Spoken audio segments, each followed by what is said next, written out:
고린도후서 11장 23절 후반부에서 29절 말씀, 이 말씀이 약간 길어요. 그래서 저 혼자 읽으면 또 들으실 때 힘드실 수 있으니까 같이 읽었으면 좋겠습니다. 함께 봉독합니다.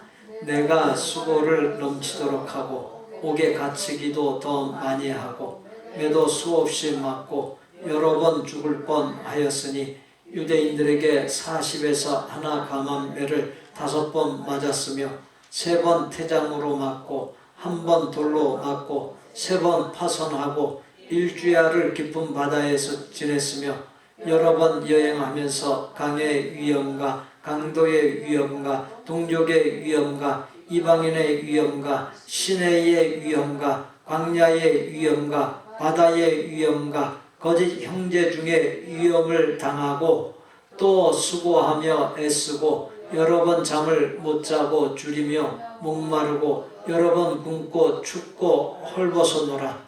이 외의 일은 고사하고 아직도 날마다 내 속에 눌리는 일이 있으니 곧 모든 교회를 위하여 염려하는 것이라.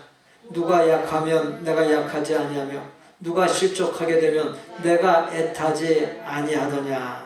또 바울의 인생, 이 인생살이를 갖다가 한마디로 표현하면 뭐가 되겠습니까? 죽을 고생을 하면서 살았다는 거예요. 죽을 고생을 하면서.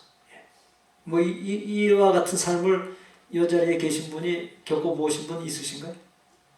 없죠. 봉독한 말씀은 일생 예수님과 하나님의 사랑과 복음을 전하던 사도 바울이 겪은 파란 많았던 삶의 기록입니다. 고린도 교회는 바울이 2차 전도 여행 때 1년 6개월간 머물면서 세운 교회입니다. 그랬던 고린도 교회가 바울의 사도권을 부정하면서 나섰습니다. 사도 하게 되면 2가지 조건을 만족시켜야 하는 직책입니다. 예수님 곁에서 동행한 12제자 중에 한 사람이어야 하고 예수님의 부활을 직접 목격한 사람이어야 합니다. 사실 바울은 예수님에 대하여 소문만 들었지 예수님을 본 적이 없는 사람이고 부활 역시 목격하지 못한 사람입니다. 단지 그리스도인들을 잡아들이기 위해 다메섹으로 가는 도상에서 하늘로부터 났던 예수님의 음성을 듣고 개종한 경험만 있을 뿐입니다.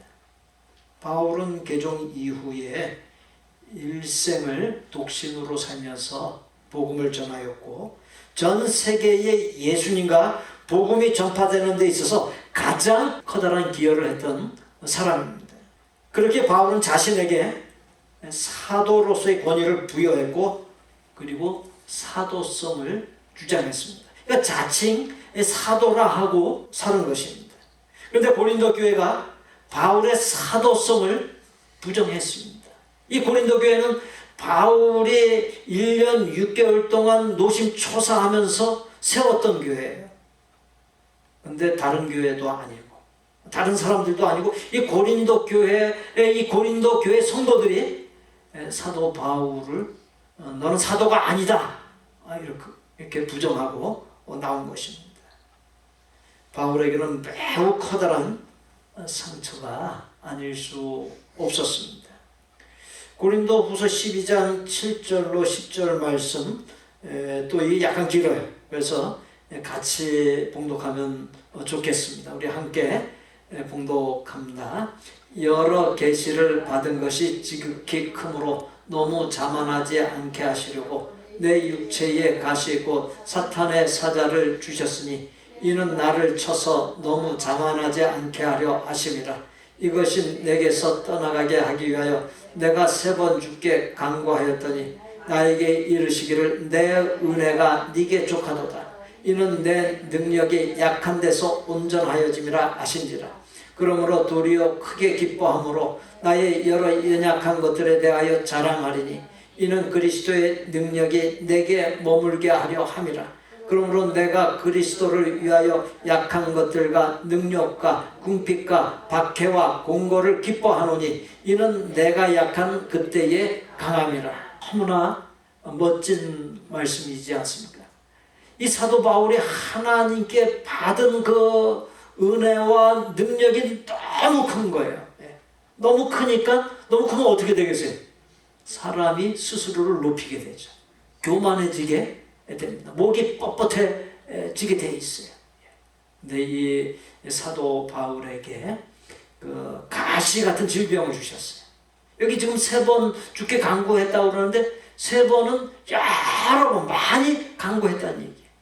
근데 간구한 거에 대해서 하나님께서 응답을 주시는데 고쳐주시는 응답을 주시는 것이 아니라 내 은혜가 너에게 족하다. 약한 데서 강하여진다. 그리스도의 능력이 약한 데에 있다.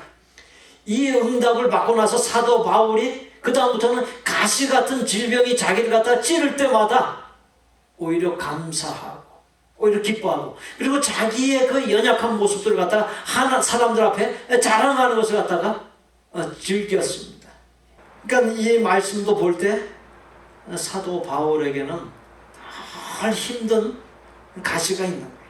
아까는 죽을 고생을 하고 또 이 질병으로 인해서 그냥 한 번씩 찌르는 그 고통이 뭐 말로 다 할 수가 없는 거예요.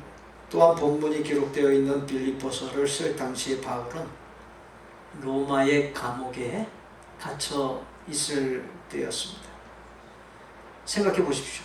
아내나 후손이 없는 독신으로 고독한 가운데 정처 없이 떠도는 방랑생활, 자신이 세운 고린도 교회의 배반과 공격, 평생 가시 같은 질병, 적대자들의 계속되는 공격과 살해 음모, 백발이 성성한 나이에 로마 감옥에서의 수감생활 등 인간적 세상적으로 보면은 기뻐할 이유가 전혀 없습니다.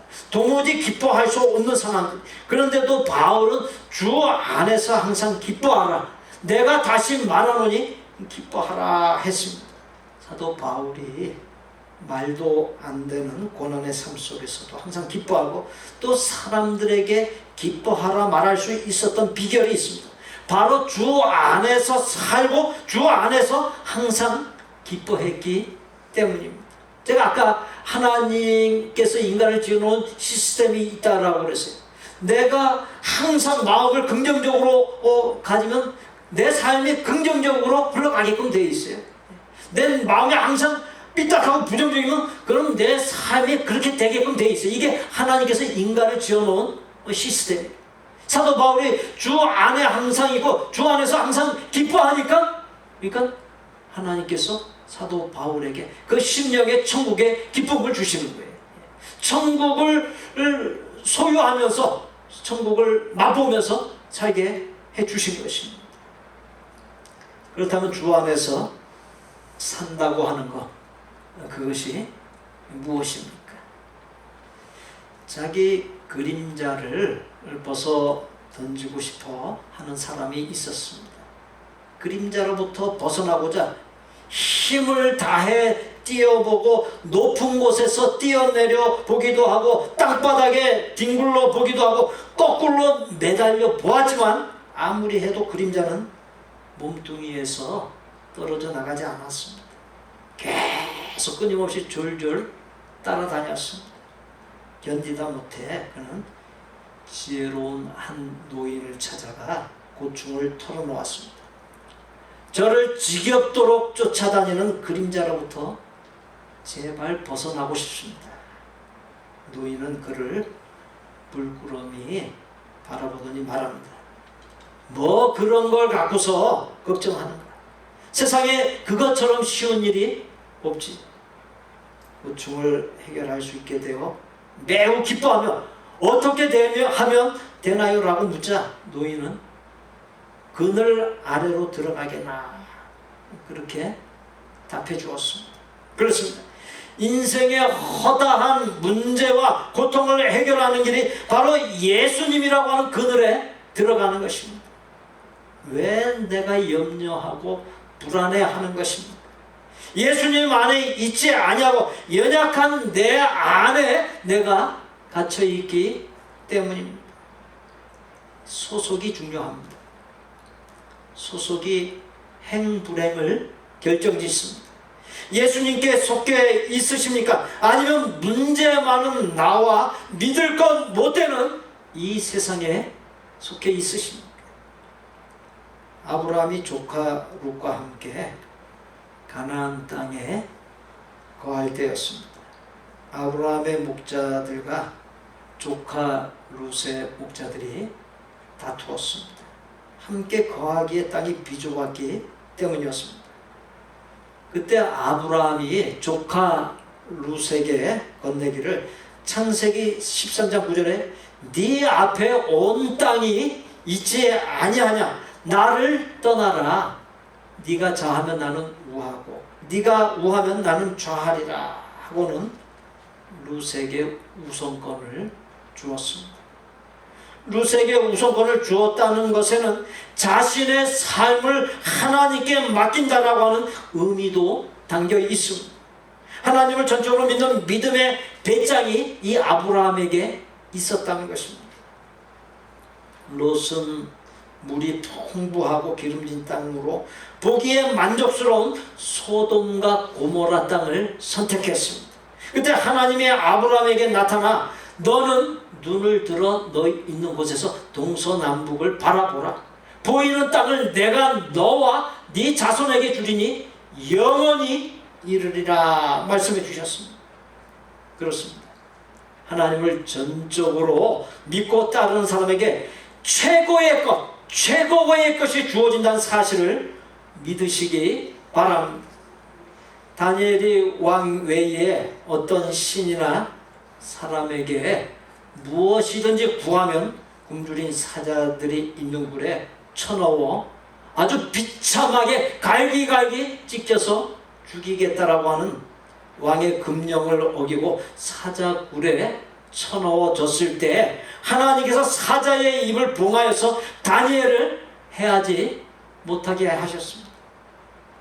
또 왕이 금신상을 세워 그것에 절하지 아니하면 평상시보다도 7배나 더 뜨거운 풀무불에 던져 죽이겠다고 했을 때 다니엘의 세 친구가 왕의 명령에 응하지 않자 평상시보다도 7배나 더 뜨거운 이들을 붙잡고 가던 병사들이 타 죽을 정도로 그 뜨거운 풀무불에 던져졌습니다.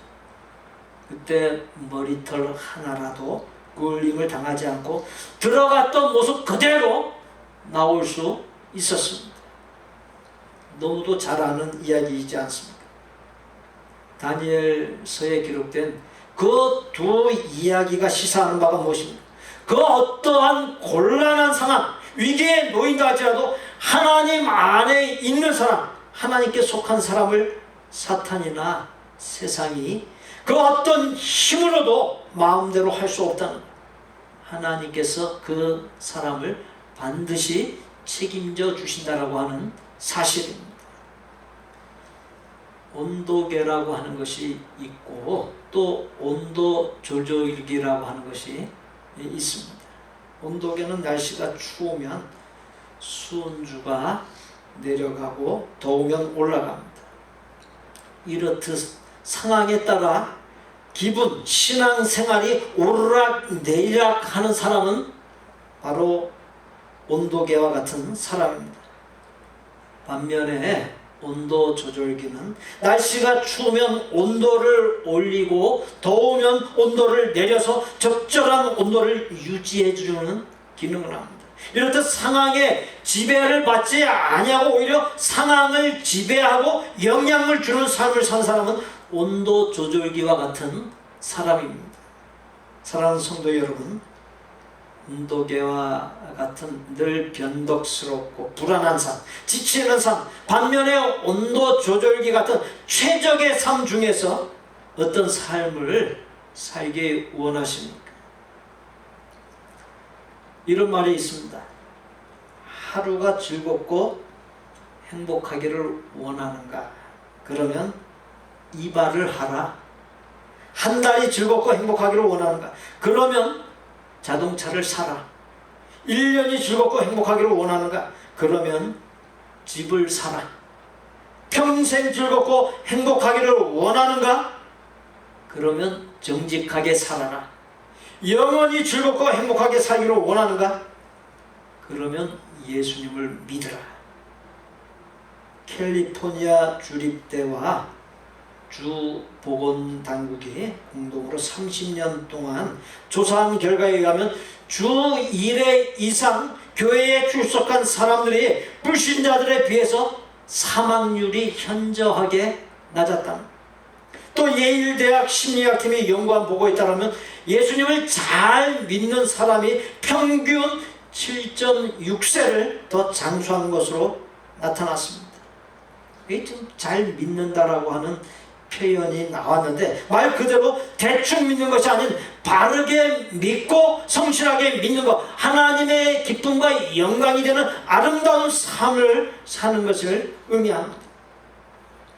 사도 바울이 죽을 고생의 인생살이에서도 항상 기뻐하고 또 만인에게 항상 기뻐하라고 말할 수 있었던 것은 그가 온전히 예수님 안에 있었기 때문에, 제대로 믿고 잘 믿었기 때문에 그렇게 될 수 있었던 것입니다.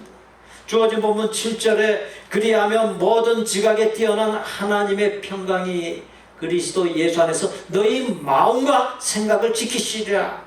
그리하면, 이 그리하면이라고 하는 것은 어떻게 하면이란 뜻입니까? 언제나 주 안에 있으면, 주 안에서 항상 기뻐하면이라고 하는 뜻입니다. 하나님께서 주 안에서 사는 사람에게 세상이 줄 수 없는 천국의 평강을 부어주셔 천국의 삶이 되게 해 주심을 믿으시기 바랍니다. 어른 집사님이 겪었던 실제의 이야기입니다. 집사님은 어느 날 직장 회식 자리에서 상사가 자꾸만 권하는 술을 그리스도인의 신앙의 양심으로 계속 거절하다가 화가 난 상사에게 뺨을 얻어맞는 그와 같은 일을 경험했습니다. 처자식이 있고 나이도 있는 사람이 여러 사람 앞에서 뺨을 맞았으니 얼마나 분하고 창피하겠습니까? 집에 와서 며칠 동안 회사도 무단결근하며 분을 사귀다 결국 회사를 그만두려고 결심했습니다. 그리고는 사표를 내기 전에 산으로 올라가 기도를 드렸습니다. 뺨 맞은 서러운 생각, 분한 마음, 막상 직장을 그만두려니 막막한 두려움이 몰려왔습니다. 하나님께 심정을 토하면서 간절히 기도하는 중에 예수님의 모습이 떠올랐습니다. 죽을 죄인이라는 누명을 쓰고 침뱉음과 멸시천대와 조롱과 저주를 당하고 살을 찢는 채찍질을 당하고 아무런 자존심도 변명도 혈기 부림도 없이 묵묵히 십자가 고난과 죽음의 길을 가신 예수님의 모습, 그렇게 하던 이들을 몰라서 그런 것이니 저들의 죄를 용서해 달라고 한 예수님의 모습이 떠올랐습니다. 집사님은 예수님의 마음을 깊이 생각하며 자신의 자존심을 버리고 오히려 눈물로 회개를 했습니다.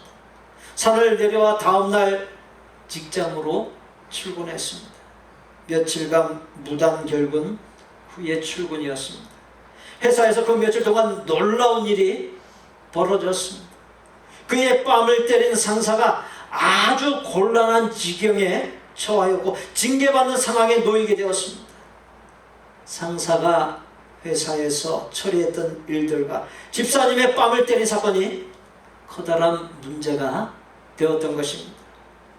집사님은 자신의 뺨을 때린 그 상사를 두둔하며 구명을 위해 힘썼습니다. 피해 당사자인 집사님이 적극 나서서 상사를 도우니까 결국 회사에서 내리려던 징계를 거두었고 그리고 없었던 일로 무마되었습니다. 술을 마시지 않는다고 뺨을 때렸던 그 상사는 집사님의 사랑과 용서가 깃든 그 관용에 그 너그러움에 감동되어서 복음을 받아들이고 그리스도인이 되었습니다.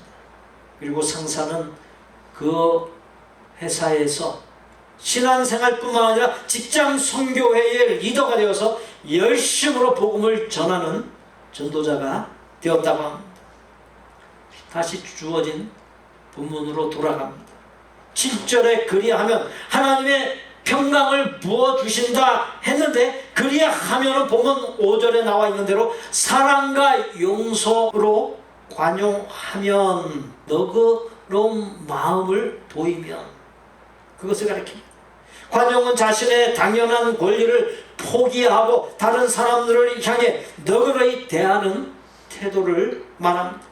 바울 사도는 그와 같은 관용의 태도를 모든 사람, 즉 자기를 핍박하는 사람들에게까지 보여줄 수 있어야 한다라고 했습니다. 왜 관용해야 되는가? 관용해야 할 이유를, 너그러워야 할 이유를 주께서 가깝기 때문이다 라고 했습니다. 주께서 가깝다라고 하는 말은 시간적이고 공간적인, 곧 장소적인 두 의미를 모두 담고 있습니다. 시간적으로는 주님께서 다시 오실 날이 임박하다라고 하는 의미이고, 장소적인 개념으로는 주님께서 내 가까이 옆에 계신다라고 하는 의미입니다. 개인의 종말 측면에서 볼 때 예수님의 오심이 가까워져 오고 있고, 또 장소적인 측면에서 볼 때 예수님께서 내 곁에 계셔서 나를 지켜보고 계심을 말해주고 있습니다. 그러한 시각 관점을 분명하게 갖고 있는 사람이라고 하면 관용의 삶을 살게 마련입니다. 하나님께서 왜 사랑하고 용서하라, 관용하라 하시는 것입니까? 사랑하고 용서하고 그것을 갖다가 제대로 못할 때 내게 있는 상처가 치유되지 못하고 그대로 남아서 내 인생의 발목을 붙잡고 내 인생을 괴롭히기 때문입니다.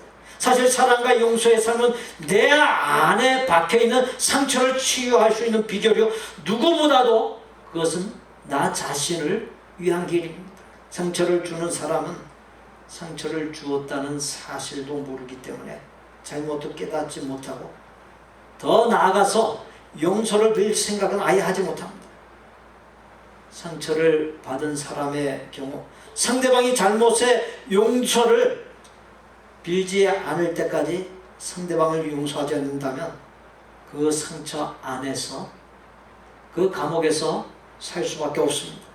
상대방이 잘못했는데 오히려 잘못 없는 내가 상처에 갇혀 산다면 그거 얼마나 큰 고통이요 손실입니다. 만병의 원인 중에 가장 큰 것 중 하나가 스트레스입니다. 상처가 곧 스트레스입니다. 상대방이 잘못을 깨닫거나 말거나 용서를 빌거나 말거나 하나님 앞에서 우리 스스로 관용의 마음을 갖고 용서를 선포하십시오. 그것이 바로 지혜로운 삶이요, 상처에서 자유하는 길이고 하나님의 평강을 누리는 길입니다. 사이가 아주 좋지 않은 한국인 부부가 있었습니다. 어떤 일이었는지 아내가 먼저 죽게 되었습니다. 죽은 아내가 천국문 앞에서 들어가려고 줄을 섰습니다. 베드로가 문지기로 있으면서 줄 선 사람에게 러브라고 말하며 스페링을 대보라 했습니다. 그것을 맞게 대답하면 통과시켜주는 것이었습니다. 가만히 보니까 천국 들어가기가 너무 쉬운 거였습니다. 죽은 아내의 차례가 되었습니다. 베드로가 러브의 스펠링을 대보라고 하자 LOVE라고 대답했습니다. 그런데 베드로가 부인에게 너무 오래 서 있었는데 화장실 좀 다녀올 테니 자리를 좀 봐달라고 하더랍니다. 그리고 오는 사람에게 러브의 스펠링만 물어보고 대답하면 들여보내고 대답 못하면 지옥으로 보내면 된다고 했습니다. 주인이 자리를 봐주고 있는데 멀리서 그렇게도 꼴보기 싫었던 남편이 오는 거였습니다. 러브 스펠링만 되라고 했다가 저 인간도 들어갈 것 같으니까 러브가 아닌 차이코프스키의 스펠링을 대라고 했습니다. 어떻게 되었겠습니까?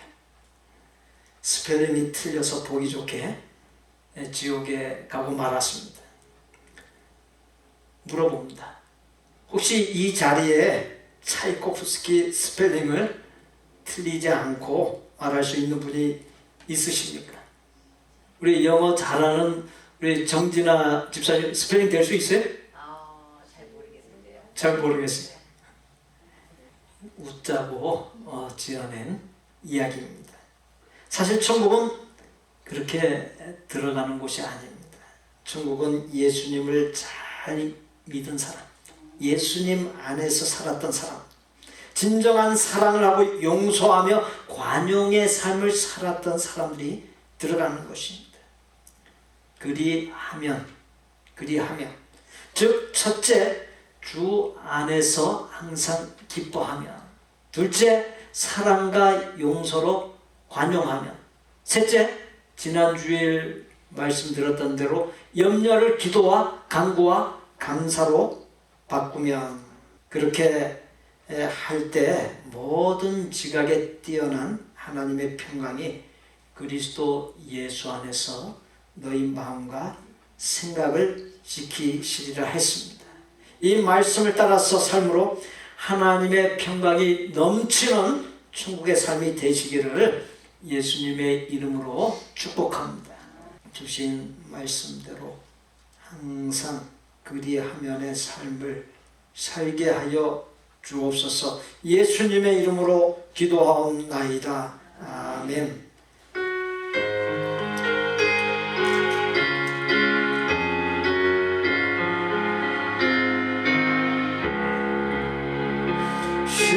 십자가 그늘 아래 나시기 원하네. 저 햇볕이 뜨겁고 또 지루워. 이 광야 같은 세상에 늘 방황할 때에 주 십자가의 그늘에 내 쉴곳 찾았네. 내 눈을 밝히 떠서 저 십자가 볼 때 날 위해 고난 당하신 주 예수 보인다. 그 영상 볼 때 내 맘에 끈질 받아서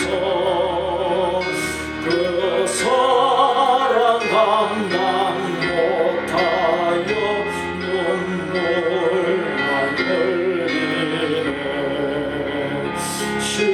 십자가 그늘에서 나 길이 살겠네.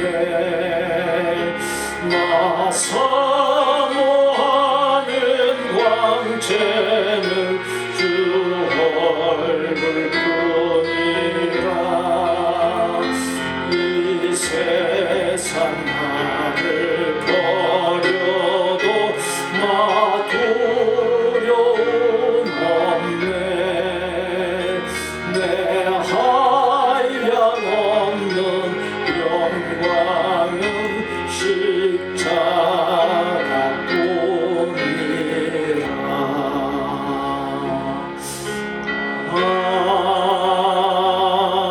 아멘. 우리 구주 예수 그리스도의 은혜와 아버지 하나님의 거룩하고 완전한 사랑과 성령님의 교통 내주 역사하시니 주신 말씀을 따라 주 안에서 항상 기뻐하고 예수님께서 공생애와 십자가에 달려 죽으심으로 친히 본보여 주신 대로 사랑하고 용서하는 관용의 삶을 살고 염려를 기도와 간구와 감사함으로 바꾸는 삶을 통해 모든 지각에 뛰어난 하나님의 평강이 넘치는 천국의 삶을 살고자 소원하고 작정하는 아름다운 마음의 성도들과 그 가족과 생업과 학업과 대인관계와 미래 위에 우리 복된 교회 신앙 공동체 위에 우리가 사랑을 나누는 곳들과 사역자들 위에 이제로부터 영원토록 함께 계실지어다. 아멘.